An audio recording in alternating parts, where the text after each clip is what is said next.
Hey everybody, this is James Lindsay. You're listening to another exciting episode of New Discourses Bullets, where I give a short bullet point type summary of a single topic from woke Marxism that we all need to understand so that we can stop it.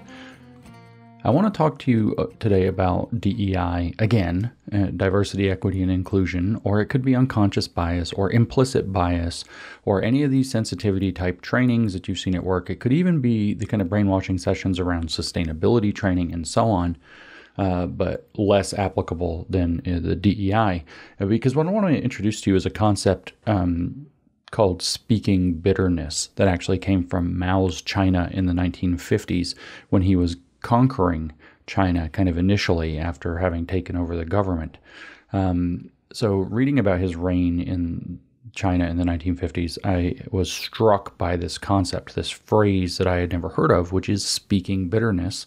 And it was something that Mao used to effectively devastate the communities of China, to tear apart any possible communal resistance against the communists. And the way that they did this was by setting up these meetings that everybody had to go to on various threats and pains. And they would teach them to speak bitterness. In other words, to regurgitate their grievances, their wounds, which of course, if you're a fan and follower of my work, you're likely aware of the fact that we called all of these identity studies that you see in universities grievance studies at some point in the past. When we did the grievance studies affair, we were looking for a name that would describe, gender studies, queer studies, sexuality studies, media studies, the studies of science and technology, blah, blah, blah. All of these ideas. We wanted a catch-all term, and we came upon this idea of grievance studies, that they're studying grievances. Well, we could have called it bitterness studies, or maybe the use of bitterness here in the Chinese would translate over to grievances. But what would happen in general with these speak bitterness meetings in China is that the communists would, this is early 1950s. Okay, so if you don't know the history, Mao took over officially in October of 1949, and he had not yet tamed the entire country. He had merely driven the nationalist government out, and he had a country to tame and turn communist, and to begin with the projects of land reform and so on that he had promised the peasants, which in and of itself was a destructive program. But what would happen is that the communists would march into a new region, maybe a village, maybe a province, a county, something, and they would immediately set up what they called cadres, which were kind of communist leaders. They're bureaucrats, really. So they would immediately place cadres in each of these areas, and they would set up a required nightly, pretty much nightly, most places every night was required meeting, and everyone was required to attend these things. And like I said, there's various pains. If you refused, you might be shot, you might be, harangued as a troublemaker and have the village turned against you. They might do collective punishment to try to get people to force you to come, whatever. And the first part of the program was a data mining operation, actually. What the cadres did was have these people come to the meetings, and it was mostly tell your biography, spill your guts, tell us about your neighbors, tell us everything there was. There was no bitterness hidden in this yet. It was an information gathering operation. Tell us about the relationships. Tell us about who's, done who wrong and whatever. And the idea was to gather a ton of information to where they knew a ton about all of the villagers or, county members or peasants or whatever, so that they could use that information against them later. So they would gather this extensive biographical information on virtually everyone that they could through these kind of interrogation meetings.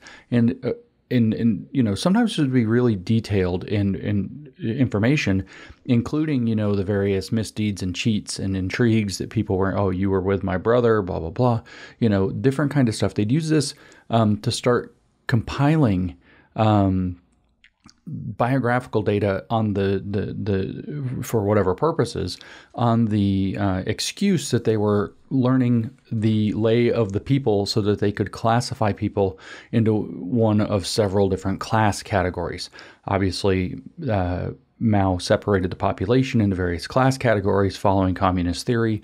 This isn't the famous red and black classes that you've heard about from the Cultural Revolution. This is actually, well, in a little bit before, but this is actually a prototype for that. And so the classes were things like rich peasant, middle peasant, lower peasant, laborer, or poor peasant instead of lower peasant maybe, and so on. And the idea was to put people in. Landlord was a class, and that was a problem.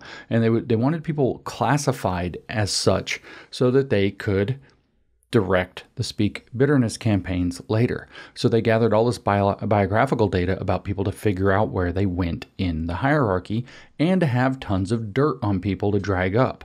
So over the course of several weeks after they'd come in and set this up, the communists would then begin what were called Speaking Bitterness campaigns. And these were used all over the country. Xi Van Fleet jumped in. I said something about this on Twitter recently. Xi Van Fleet jumped in and talked about how they were taught to speak bitterness about not just each other, but about old China. They were meant to complain about how China used to be under its either nationalist or imperialist or anything old, anything before Mao or the communists took over. They were supposed to speak bitterness about their country. Does that sound familiar? They were supposed to speak bitterness about their neighbors. They were supposed to speak bitterness about each other, speak bitterness even about themselves if they had something. And they were to air it all, especially about the nationalists, about the past of China, and about petty grievances in between individuals. And these nightly meetings where you had to go every night. This actually caused major problems because the farmers were peasants were being kept up till sometimes 1 or 2 in the morning to do these Speak Bitterness meetings after they had worked all day, maybe till sundown. And so everyone, as the Speak Bitterness part of the campaign started to take hold, everyone was encouraged to start airing grievances, very much like, on Festivus. And so the airing of grievances was meant to take place. They were to air grievances, like I said, against the old country, about the old leaders, about anybody that they could possibly connect to the nationalists, the Kuomintang. They were to air grievances about each other. And there was that class hierarchy that they had built out that was used to direct the grievances. And the idea, as it was explained, was just to get all of these divisions out in the open so that we can move past them. Does that sound familiar to diversity, equity, and inclusion? It should. It should feel extremely similar to any of these sensitivity trainings, whether it's social emotional learning in schools or whether it's a workplace training in DEI. The idea is, we have hidden racism, so let's get it out in the open and clarify. We have hidden homophobia and transphobia. Let's dredge it up, get it out in the open so we can move past it. That's the pretext for doing what amounts to speaking bitterness. Now pause for a second and realize it's called speaking bitterness. How is this going to be productive? How is this going to make anything better? And of course it doesn't. What it does is causes massive amounts of enmity between the people involved. And this is what we heard from DEI training all over the West. I heard it from British people. I heard it from American people. I heard it from Canadians. I heard it from Australians. I heard it from New Zealanders. All across the West, these DEI meetings would cause people to go and talk about the racism that they experience or the racism that they perpetrate, or it could be homophobia or transphobia or whatever, and air it all in public in the workplace, which turned the workplace toxic. Everything got all wicked. Everything got all complicated. Everybody was on eggshells around everybody else. You thought you had this great job, and then you find out your coworkers have secretly thought racist thoughts about you or transphobic thoughts or whatever the harmful thought, bad thought that they were perfectly well keeping to themselves. They may have exaggerated for credit when they were telling the story, and everything falls to crap. And that's exactly what happened in China, which is why I'm telling you this story. So at first, just like with a lot of the DEI training, most of the people that I've talked to who've been through these in workplaces found that most people are not very participatory, but you have a few people who are. They're excited about the opportunity to bitch and moan about their coworkers and about the company and about everything else and call it things with power like racist and sexist, power, magic words with magic powers to gain control over things. But most people are not. Most of the villagers in China also were very generally resistant to doing the Speak Bitterness programming. You might get them to condemn the nationalists who are out of power, or you might get them to condemn a corrupt leader, but it would be very difficult to get them to start condemning each other in the village. And to even accept these preposterous class divisions. Let me make a quick point about that. The class divisions were totally fake. They didn't actually apply. And as a matter of fact, I'm learning this reading a trilogy of the history of Mao's rule in China, which is called the People's Trilogy. It's 3 books: The Tragedy of Liberation, which is what I'm drawing from here, Mao's Great Famine, and then The Cultural Revolution by Frank Decatur. And I strongly recommend reading it. I've done a number now. I've started to do a book club where passages from these books for now, and then other books that I read, are things that are going to make it into my James Lindsay Only Subs product, which is a subscribers only platform. So if you want to hear where I'm getting this, go sign up for that. It's not expensive. And, you can hear from, or get the books yourself. I mean, whatever. I'm not trying to trick you into giving me money. But you can hear for yourself or read for yourself what I'm talking about. That this is, documented history. And so, like I said, the villagers were resisting the Speak Bitterness, but I give a vignette in one of these, so-called Only Subs book clubs that I've put out, where I actually read how it tore apart this community, because once they were encouraged enough by the communists, and things started to get rolling, it starts to become competitive. Everybody, your neighbor airs grievances, so now you're pissed off at your neighbor, so you air grievances back, and so-and-so aired a grievance, and you want to prove that you have a bigger grievance, so you air, it spirals out of control, which, by the way, is also what we've heard exactly out of people reporting what they experienced in these various sensitivity trainings and DEI trainings. By the way, speaking of my Only Subs, another thing coming out there soon as of this recording, it might be out by the time this comes out, we'll see, is I actually read a CIA document from 1974 discussing sensitivity training. And they say, sensitivity training specifically for the agency itself, and they say that it's strongly not recommended to do sensitivity training in the CIA because it causes groupthink, and it causes people to, it causes more problems than it solves. In fact, it's actually really bad, but the people who go through it for some reason think that it was really good. And so the CIA in the 70s recommended strongly against that. We now know that's not the case. But at any rate, once the speaking bitterness occurs, once it starts, whether it's against each other, the nationalists, old China, old leaders, whatever, whoever, once they started to do it, it was like a dam broke. And when the dam breaks, everybody, it's almost competitive of how much grievance you can air.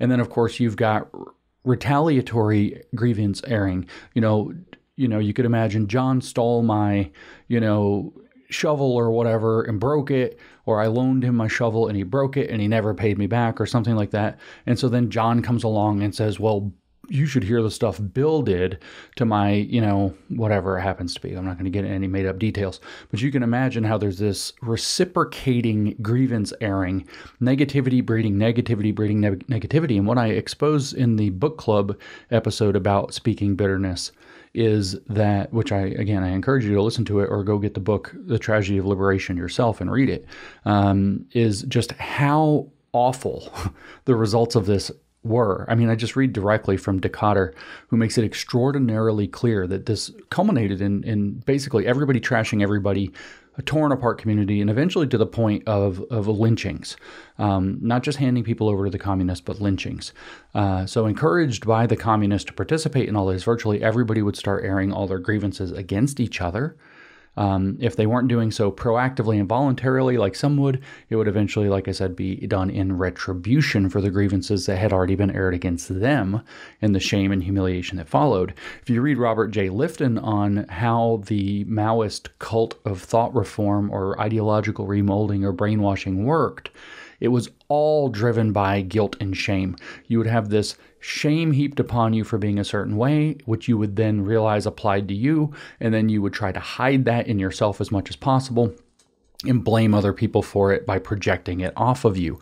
And this caused what he called cult of confession that actually became competitive, not just to rat other people out, but to confess and to therefore remold your own thoughts and adopt communism.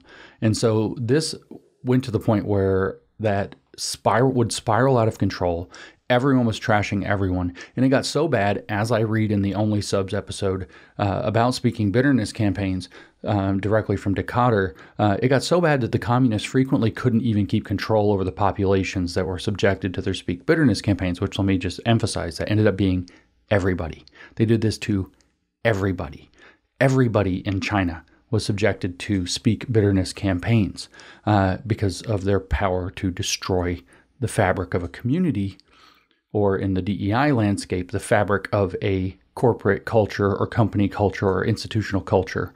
And you can destroy that fabric, and then you can ideologically remold. And like I said, that whole class hierarchy, the data mining they did in the beginning to find out how privileged people were, that data mining allowed them to direct the campaign, the bitterness campaign, in a particular direction against particular people, which created this whole competitiveness to stay out of those categories and to throw other people into them, because in many cases, in fact, there were quotas put down from the central government on how many people had to have their stuff confiscated, go to jail, go to the gulag, go to labor camps, be killed, whatever it happened to be. And like I said, the murder, the hate that this generated was so shocking. When I read this the first time in the Tragedy of Liberation, I put this on Twitter, that the hate that communism inspired marching across China is so overwhelming that it feels, when you read about it, like it has to be supernatural. Supernatural evil is almost the only explanation, but of course there's human psychology and the deep weaknesses and crevasses in it. But these populations would spiral out of control. Mass hatred, mass enmity, one against another, nobody getting along, nobody trusting each other, and ratting people out constantly, and often violence, if not murder, would follow. And to the point where there were villagers who would be murdering people, and the communists would be like, you have to murder fewer people. And they're like, if you don't let us, we'll take away all your food and we'll murder you. And so like even, the desire to hate and murder that followed from the Speak Bitterness hate craft was so incredible that they couldn't even reel it in a lot of cases. But what they could do, what the communists had orchestrated the whole program to do, is to direct that bitterness up that class hierarchy ladder in a consistent way. So the communists would make the poor peasants hate the middle peasants, and they would make the poor peasants and the middle peasants hate the rich peasants, and everybody was to hate the landlords who were hoarding land, even though the definitions for these things were completely bogus. A landlord might have barely a little bit more land and has somebody who's helping him work the land. A rich peasant might have a window pane in his mud hut. He doesn't even have like a real house. And he might have one window pane or two window panes, or he'll have two walks to cook in rather than one. That made you a rich peasant, not even a middle peasant, a rich peasant. And they would turn the hatred of this entire roiling and boiling community against the people further up the class, landlords, rich peasants, and even middle peasants as it went down. They color-coded people, like red, white, and gray. And like white was really bad, by the way, and gray was in between. And they would just absolutely trash these people, and people would compete to be identified as red, which was poor. And in fact, they were so invested in showing this that they actually adopted a mentality of poverty is good. Poverty is a symbol of your commitment. And this is the same as seeing what you see with these kind of strident anti-racists and allies and crusaders and accomplices and whatever other words they use coming out of DEI training. It's the same thing. It's the same program.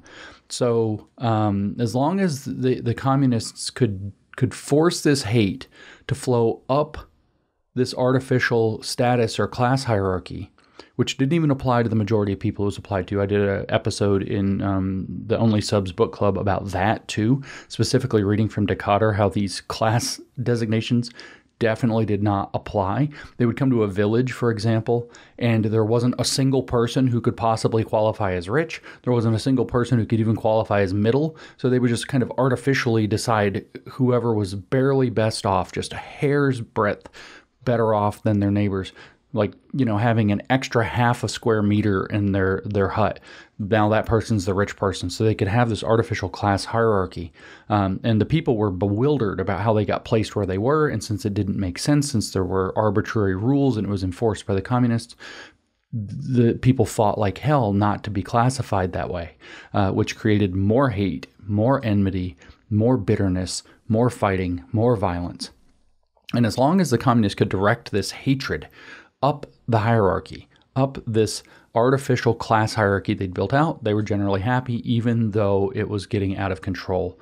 Violence and murder broke out so badly, in fact, that even the cadres were extorted by the villagers to be able to continue doing hate and violence and murder and theft when the communist cadres tried to stop it.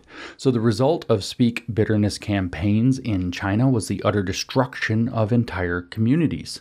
Some that had worked peacefully together for centuries only to be torn apart in weeks or months by these nightly resentment campaigns, these grievance-mongering campaigns, the grievance studies campaigns of the communists, which were all done in the name of airing and settling all grievances, when in fact what it did was inflame to like the heat of the sun, a nuclear fire of destruction of grievances one to another. Now, obviously, the point of this wasn't just to tell you about the speak bitterness campaigns in China.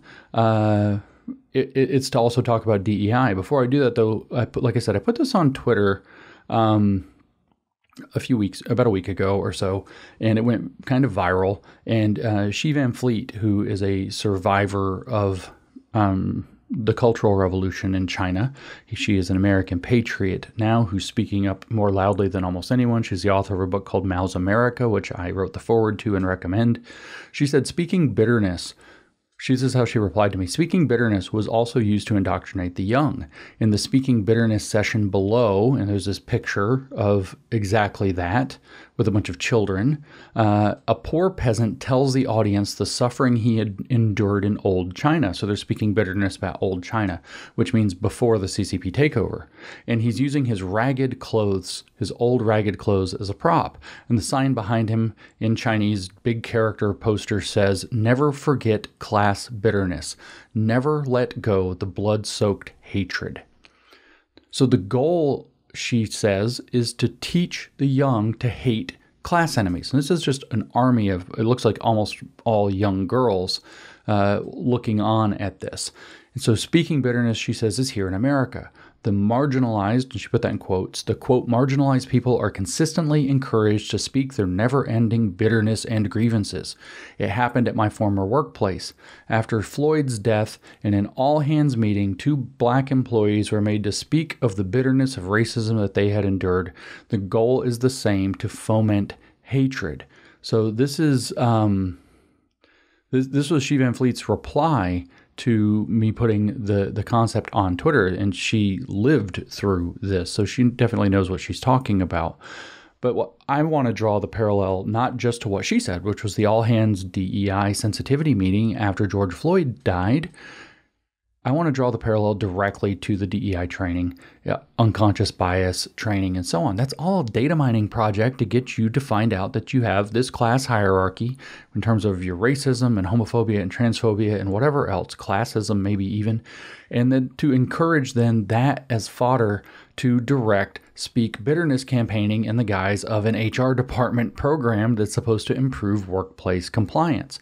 What it actually is, as we can see, is an openly communist cadre. That's your trainer, is a communist cadre forcing participation in a speak bitterness campaign that will tear your workplace apart, that will tear your institution apart, that will tear your community apart.